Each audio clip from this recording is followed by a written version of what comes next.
Немедленная посадка самолетов, взрывы в России, цель Москва и Санкт-Петербург. Киев заявляет и об атаке на семью Путина. В списке бывшая супруга Людмила. О чем речь? Протесты против россиян в Армении военных армий России попросили на выход. Что известно о митинге у военной базы? Заявление Пашиняна. Чикатило жив. Сын советского маньяка записал видеообращение к россиянам. Уклоняется ли от службы в ВСУ? Ответ ТЦК. Война между Зеленским и Залужным. Украина публикует детали нового соцопроса, согласно которому Зеленский может вновь победить на выборах. Кто в пролете? Фронт кипит. Войска Москвы наступают. В ВСУ признают, Россией собрана 110-тысячная группировка войск. Куда могут пойти? 90-дневное прекращение огня между Украиной и Россией. Озвучен план на пути к миру. Детали. Макрон заговорил на казахском, а Меланию Трамп попросили написать письмо не только Путину, но и Нетаньяху из-за ситуации с детьми Газы. Об этом и не только в выпуске. Досмотрите. Всем привет, это «Время Прядко», коротко, четко и по делу о том, о чем говорят в мире. Если вам есть что сказать, делитесь своими мыслями и отвечайте на мои вопросы в комментариях. За лайк и подписку буду благодарен. Время начать. Российских военных попросили на выход. Около сотни граждан Армении устроили протест в городе Гюмри возле 102-й российской военной базы. Как сообщают местные паблики, протестующие требовали вывода российского военного контингента из страны, скандируя, далее цитата, «фашисты», нецензурные лозунги в адрес Путина и также «независимая Армения без русских сапогов». Также люди принесли с собой транспаранты с надписями «Сегодня 102-я военная база не безопасность, а угроза» и плакаты с изображениями Путина и Лаврова с обвинениями в совершении тяжких преступлений. Протест организовала армянская политическая партия «Во имя республики». К базе были стянуты крупные силы полиции. На место протестов подтянулись активисты, выступающие за сохранение военной базы, пишут местные СМИ.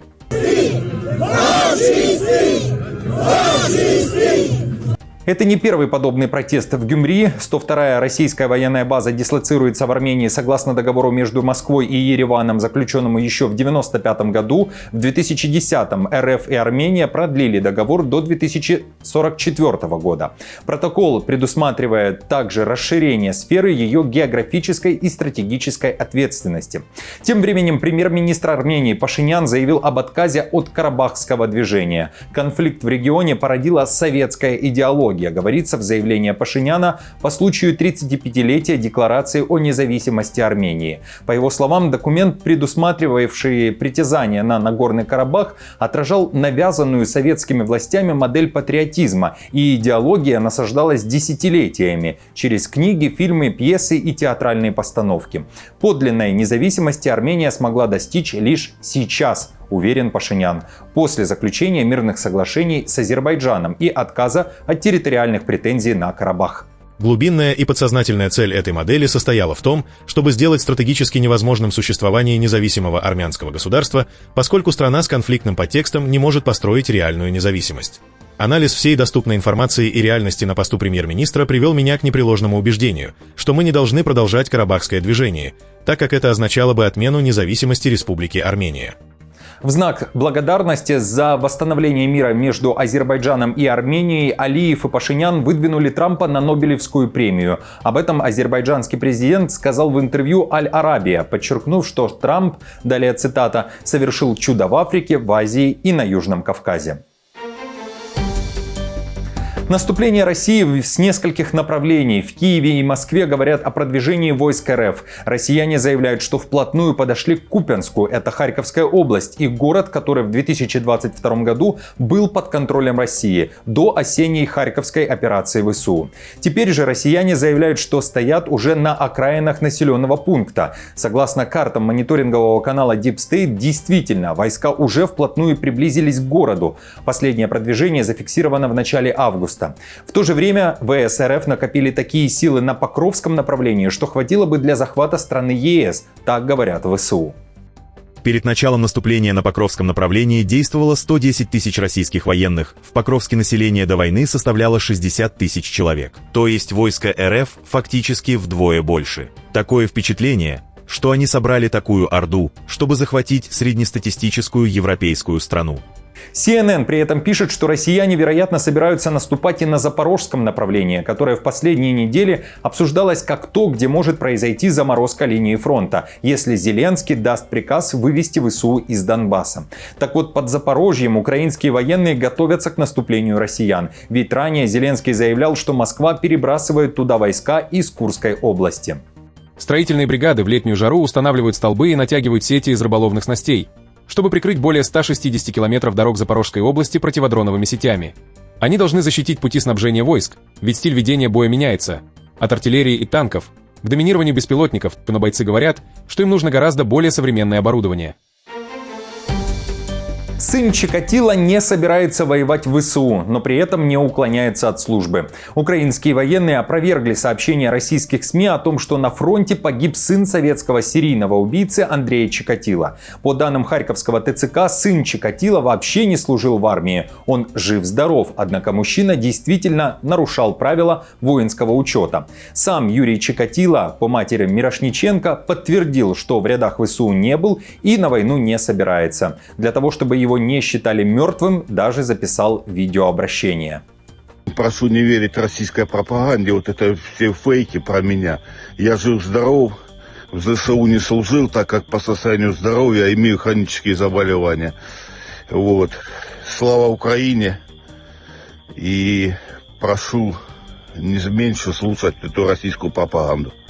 Информацию о смерти сына Чикатило 20 августа впервые распространил российский телеграм-шот. На следующий день публикацию перепечатали десятки российских изданий, а позже подхватили и украинские паблики. В Центре противодействия дезинформации при СНБО назвали подобные сообщения в сети кампанией по дискредитации украинских военных. Перемирие в Украине возможно после встречи Путина и Зеленского, а также после трехсторонней встречи, в которой примет участие уже и Трамп. После этого американский президент должен установить 90-дневный срок для переговоров о мире. В течение этого времени и должно действовать перемирие или же прекращение огня. Такой путь к тому, чтобы оружие замолчало, предлагает президент Финляндии Александр Стуб. При этом Стуб говорит, что до встречи Путина и Зеленского далеко, ведь Путин, по мнению Стуба, боится, что Россия не будет восприниматься как великая держава, если он встретится с Зеленским. В Хельсинки также заявили, что Путин расширил НАТО, однако Стуб считает это геополитическим провалом. Путин объединил Европу, расширил НАТО за счет Финляндии и Швеции, фактически поднял оборонные расходы НАТО с 2 до 5%. Если говорить о захвате территорий, то он 12 лет пытался захватить Донецкую область, половину которой контролировал еще до начала Большой войны, и за последние 12 лет продвинулся на поле боя лишь на 25%.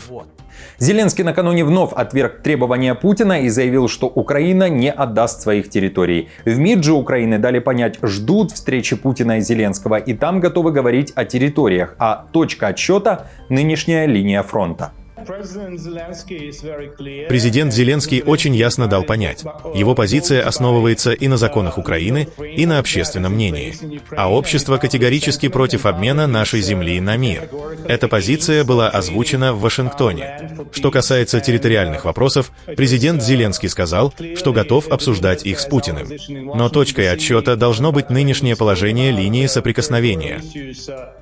Лавров, напомню, говорил, что Путин готов встречаться, но пока же встреча не запланирована и может состояться после того, как будет тщательно подготовлена. В то же время в украинском МИДе также прокомментировали слова главы МИД РФ, который также на днях вновь говорил о нелегитимности Зеленского. Замминистра иностранных дел Украины призвал не обращать на это внимания. Война между Зеленским и бывшим главкомом ВСУ Залужным состоялась бы в ближайшее воскресенье, если бы в Украине решили провести президентские выборы. Конечно же, война за президентское кресло. В этом уверяют социологи, которые вновь провели опрос общественного мнения на тему, за какого кандидата, если таковой имеется, вы бы проголосовали. Это опрос социологической группы «Рейтинг» по заказу Центра анализа и социсследований Международного республиканского института. Так вот, социологи уверяют, что на первом месте Зеленский. Зеленский, на втором с небольшим отрывом Валерий Залужный, а далее пропасть в процентах. И лишь малое количество украинцев отдали бы свои голоса за Порошенко и Буданова. В списке также фамилии Разумкова, Притулы, Тимошенко, Белецкого, Алексея Гончаренко, Юрия Бойко и Кличко. Напомню, буквально на этой неделе американская журналистка Ливингстон заявляла, что Залужный начал подготовку к выборам и даже собирает команду. Позже в команде бывшего главкома, а ныне посла Украины в Великобритании, эту информацию опровергли. Валерий Залужный озвучивал свою позицию не раз. И насколько я знаю, она не изменилась. Пока идет война, нужно работать на сохранение страны, а не думать о выборах. Поэтому ни о каком предвыборном штабе речь не идет. Друзья, давайте устроим свой опрос. За кого бы вы проголосовали, если бы в ближайшее воскресенье прошли выборы президента Украины? Пишите свои ответы в комментариях. А сейчас уже традиционно попрошу вас поставить лайк в поддержку канала и подписаться, если вы еще не подписаны. А я же пока продолжаю.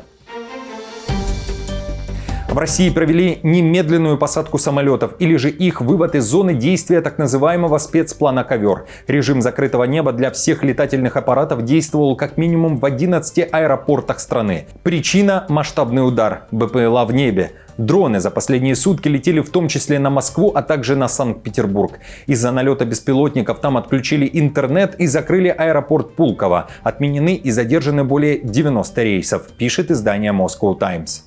Очень опасно. Спускается. Во, идет, на это здание идет. Не надо. На фоне переговоров о мире Россия и Украина не прекращали обмениваться ударами. Так, на днях Москва совершила один из масштабных ударов по Украине. В основном целью атаки был выбран запад страны. Украина же продолжает бить по российским НПЗ, что уже, как отмечают специалисты, стало причиной дефицита бензина в России. Официальная же версия, по которой возникла нехватка топлива, звучит как внеплановые ремонты на нефтеперерабатывающих заводах. В то же время Киев заявляет, что ударил по еще одной важной для Украины цели. Атакована семья Путина. Не дронами или же ракетами, а санкциями. Зеленский вел санкции против Зеленского. Игоря Зеленского, российского балетмейстера, который считается бывшим мужем дочери Путина. Кроме того, Банковая заявляет о санкциях против Людмилы Очеретной, бывшей супруги Путина, Артура Очеретного, это ее нынешний муж, а также под ограничение Киева попали Михаил Путин, двоюродный брат Владимира Путина, и Михаил Шеломов, племянник Путина. В России пока никак на эти действия Зеленского не реагировали. Жена Эрдогана попросила Меланию Трамп уделять детям Газы такое же внимание, как и украинским. Об этом говорится в письме, которое первая леди Турции написала и отправила Мелании. Супруга Эрдогана Эмине считает, что недавнее письмо Мелании Трамп Путину свидетельствует о ее чуткости к нынешним глобальным событиям. Однако, как пишет первая леди Турции, право расти в любящей и безопасной атмосфере имеют все дети, независимо от расы, места жительства, религии и других факторов. Также Эмине советует Мелании направить письмо премьер-министру Израиля Нетаньяху, далее цитата, с настойчивым призывом положить конец гуманитарному кризису в Газе. Время пришло уже давно. Мы должны объединить наши голоса и силы против этого несправедливого порядка, который обесценивает жизнь детей в некоторых регионах мира. Мы обязаны защищать дискредитированные международные правовые нормы и наши общие гуманитарные ценности. Только так мы сможем поддержать надежду будущих поколений, которые оказались в отчаянии из-за этой жестокости, и вернуть радость детям, чей смех был заглушен, создавая условия для устойчивого и мирного мира во всем мире. Чувства, выраженные в вашем письме, я разделяю как мать, как женщина, как человек, и надеюсь, что вы также посеете надежду для детей Газы, жаждущих мира и спокойствия.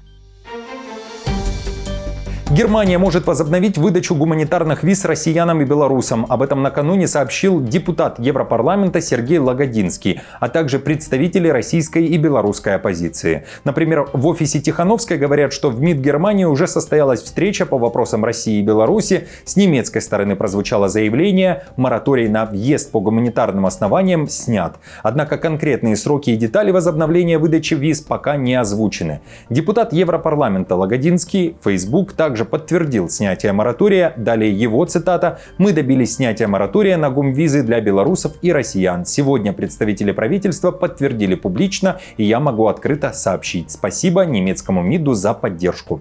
Напомню, гуманитарная виза – это разрешение на въезд в страну для граждан, которые нуждаются в международной защите или убежище, а также для осуществления научной, культурной или художественной деятельности. Если сейчас сказать этим людям: вы можете выступать против войны, но если дело действительно дойдет до того, чтобы спасти себя, никто не придет на помощь, тогда все меньше людей будут делать это открыто.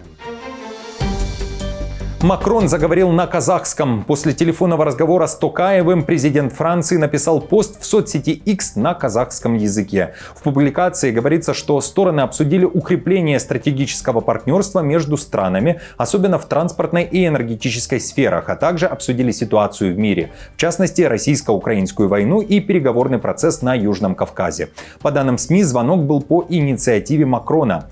Отмечу, в своих соцсетях Макрон настоящий полиглот. Из недавних его посты на хинди, турецком, иврите и других языках. Друзья, спасибо вам за просмотр. До встречи уже завтра. Не забудьте подписаться на канал и поставить лайк этому видео. А я напомню, новости за неделю собраны в плейлист. Переходите и смотрите.